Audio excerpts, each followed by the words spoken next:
आज के इस बहुत ही महत्वपूर्ण प्रेस ब्रीफिंग में हमारे बीच में उपस्थित हमारे मीडिया के प्रभारी अमित चमनानी जी, सह प्रभारी अनुराग अग्रवाल जी, हमारे प्रवक्ता उमेश घोरमड़े जी, अमरजीत छाबड़ा जी सहित रायपुर के सभी हमारे सम्मानित प्रेस के सभी सम्मानित सदस्यगण, आप सबका हार्दिक अभिनंदन, आपका स्वागत है। जैसा कि अमित जी ने कहा, इस देश के अंदर में एक ऐसा वातावरण है, राजनीति में ऐसा वातावरण है कि जब कभी कोई भ्रष्टाचार की बात आती है तो स्वस्फूर्त आम लोगों के दिल में आती कि कहीं न कहीं कांग्रेस या कांग्रेस के नेता इसमें इन्वॉल्व पाए जाएंगे। और लगभग वही स्थिति हमने देश की आज़ादी के बाद से देखा है। वैसे तो घोटाले इन्होंने देश की आज़ादी के पहले भी किए हैं, लेकिन देश की आज़ादी के बाद लगातार 58 सालों तक सरकार में रहे, उसके बाद विपक्ष में और अन्य राज्यों के अंदर में सरकार में रहते हुए तमाम बड़े बड़े घोटाले जो इतिहास में दर्ज हैं, चाहे हम बोफोर्स की बात करें, कोल स्कैम की बात करें, बहुत सारे आज ऐसे हैं।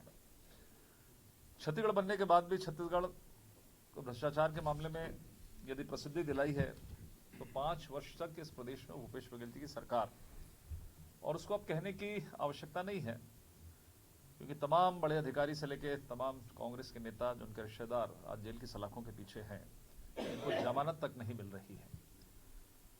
तो उनका काम है भ्रष्टाचार करना, और हमारा काम है कि हम उस भ्रष्टाचार को आम जनता के बीच में लेकर आए।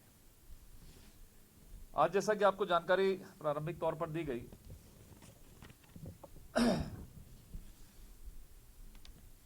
कि क्रिप्टो करेंसी जो बिटकॉइन का विषय है,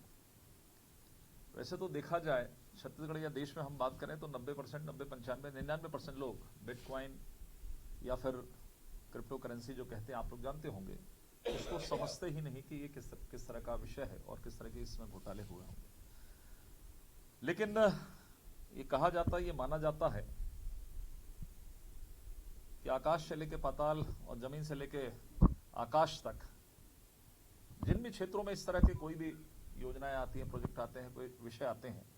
उसमें कहीं ना कहीं कांग्रेस उन घोटालों में लिप्त पाई जाती है। कल ही जिस तरीके से महाराष्ट्र चुनाव को लेकर, झारखंड के चुनाव को लेकर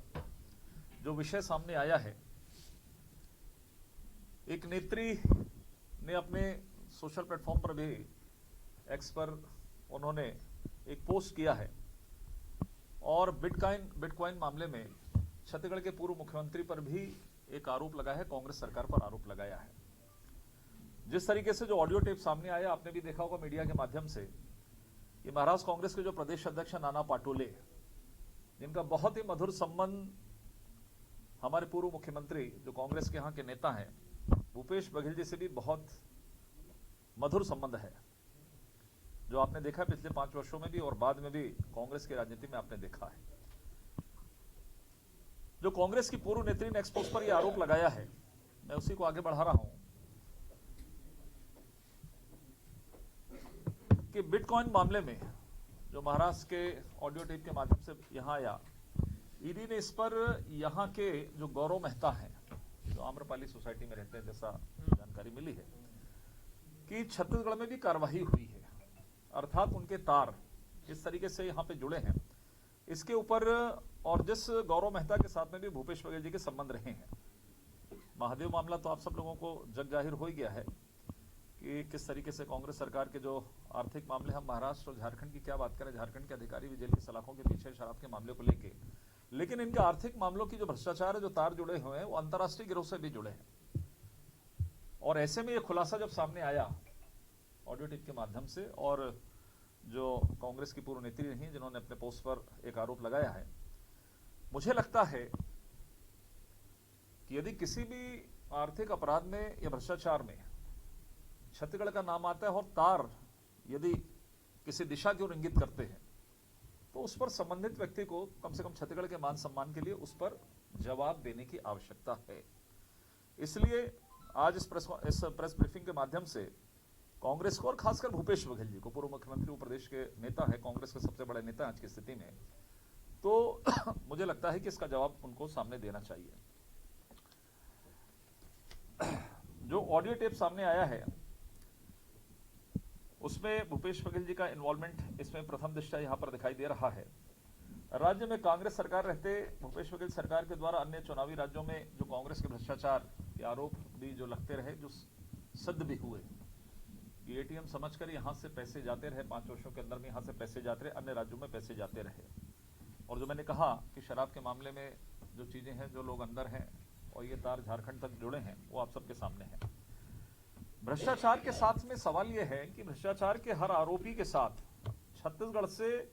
भूपेश बघेल जी का इन्वॉल्वमेंट क्यों पाया जाता है? या उन्होंने इसके लिए कोई डिग्री ली है या पीएचडी लिया है? जो हर अपराध के साथ में, हर भ्रष्टाचार के साथ में पूर्व मुख्यमंत्री जी का उसमें जुड़ाव पाया जाता है। चाहे हम सौम्या चौरसिया की बात करें, जो उनकी ओएसडी थी, जो सबसे निकट होते मुख्यमंत्री के, जो आज जेल की सलाखों के पीछे हो, समीर बिश्नोई जी की बात करें, रानू साहू की बात करें, एजाज ढेबर के भाई अनवर ढेबर की बातचीत करें, जितने भी भ्रष्टाचार अपराध हैं उसमें कहीं ना कहीं कनेक्शन पाया जा रहा है। इसलिए इसमें भी पूरा संदेह नहीं, पुख्ता ही तरीके से, जिस तरीके से कांग्रेस के नेत्री ने इसमें वो किया है और गौरव मेहता पर यहां पर छत्तीसगढ़ के अंदर में जो उनके ऊपर में जांच की गई है, तो मुझे लगता है कि कहीं ना कहीं पूर्ववर्ती सरकार के जो मुखिया हैं उनके ऊपर इस तरह की चीजें चार्ज होती है। 5 साल तक लगातार हम लोगों ने, पिछले 5 वर्षों में हम घोटाले के खिलाफ आवाज उठाते रहे। उस पर यह कहा गया कि हम उनको बदनाम करना चाह रहे हैं, बहुत लोकप्रिय नेता है, ये है वो है, भूपेश है तो भरोसा है, तमाम प्रकार की प्रोपेगेंडा कांग्रेस के नेताओं ने किया। लेकिन आज सर्वथा सब चीजें सिद्ध हो रही हैं कि एक के बाद एक जो घोटाले हैं उसमें कांग्रेस के नेता हैं, साथ में इनकी इन्वॉल्वमेंट भी स्पष्ट रूप से दिखाई दे रहा है। आज कोई जेल पे है, कोई बेल पे है। मैंने जैसा कहा अनिल टुटेजा छूट गया था नाम, उनका भी जोड़ लिया जाए तो अच्छा होगा। एजाज ढेबर जब जब एजेंसियां इन प्रकार का ही करी, ये भी एक बड़ा आश्चर्य होता है कि कोई नेता है, जब जब कोई एजेंसियां जांच करती है, इस देश के अंदर में सीबीआई की बात करें, ईडी की बात करें, ये विश्वसनीय एजेंसियां हैं, लोगों को इन पर विश्वास रहता है। आरोप लगते हैं, आरोप प्रत्यारोप एक ये अलग बात हो सकती है, लेकिन जब जब कोई कार्रवाई हो, भूपेश बघेल जी सबसे पहले सामने आकर खड़े होते हैं। इसका कारण क्या है? इसका कारण क्या है?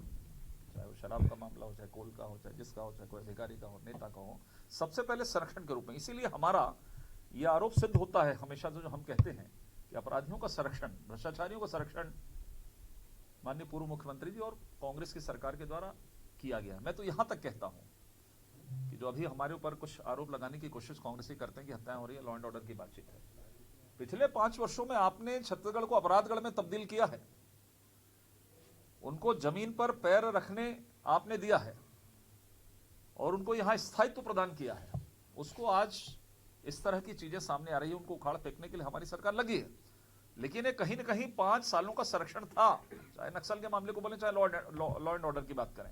तो इसको उखाड़ने के लिए पूरी ताकत के साथ में हम काम कर रहे हैं। लेकिन उन्मुक्त रूप से ये अपराधी यहां पर काम करते रहे, इसीलिए लगातार ये भ्रष्टाचार के सामने आए।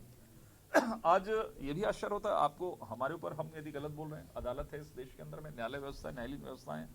उस पर आम जनता को विश्वास है। आखिर कोई सुनता नहीं तो न्यायालय में जाता है, लेकिन न्यायालय भी और अदालत इनको बेल क्यों नहीं दे रही है? 1.5, 2, 3 सालों से ये सब जेल की सलाखों के पीछे, लेकिन इनको बेल क्यों नहीं मिल रही है?